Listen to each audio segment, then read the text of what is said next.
This is the biggest scandal to hit Washington since Watergate. And here's what you need to know and what Romney should hammer tonight.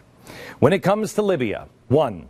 U.S. officials in Libya were begging for added security. Not only were they denied, all of the U.S. military personnel were pulled out of Benghazi and replaced with $4 an hour local workers.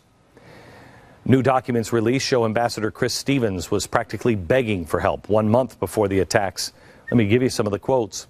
Quote, "The individual incidents have been organized.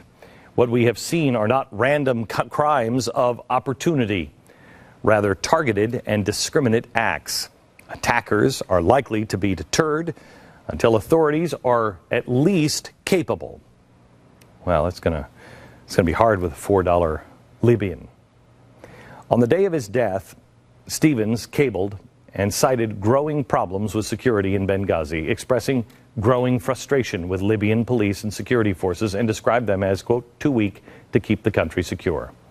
The second thing you need to remember tonight, the administration watched the attack happen in real time.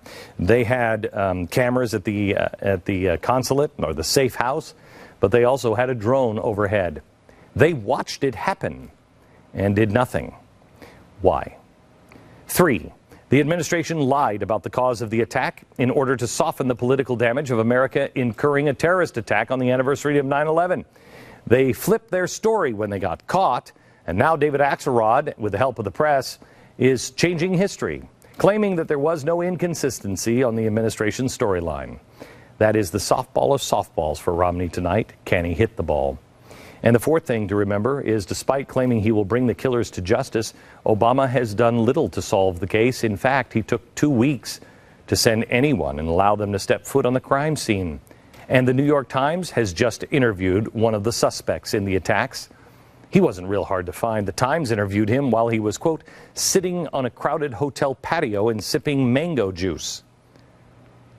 Our authorities have yet to talk to him. America was warned. The president and his administration watched. They did nothing. They lied. And they aren't bothering to do much more to investigate thoroughly. That is where Romney needs to go tonight. But there is more to this story.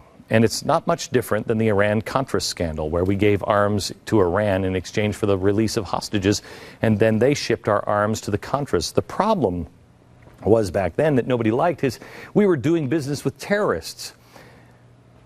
Except now it's much, much worse, because we're doing business with terrorists again. We are arming Al-Qaeda and like affiliates.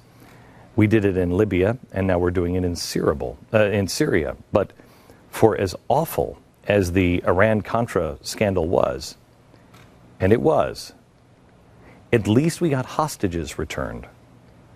This president is doing this for no apparent reason. I have been asking one question since this happened on September 11th. What was the ambassador doing in Benghazi? The worst possible place for him to be. We finally have the answer next.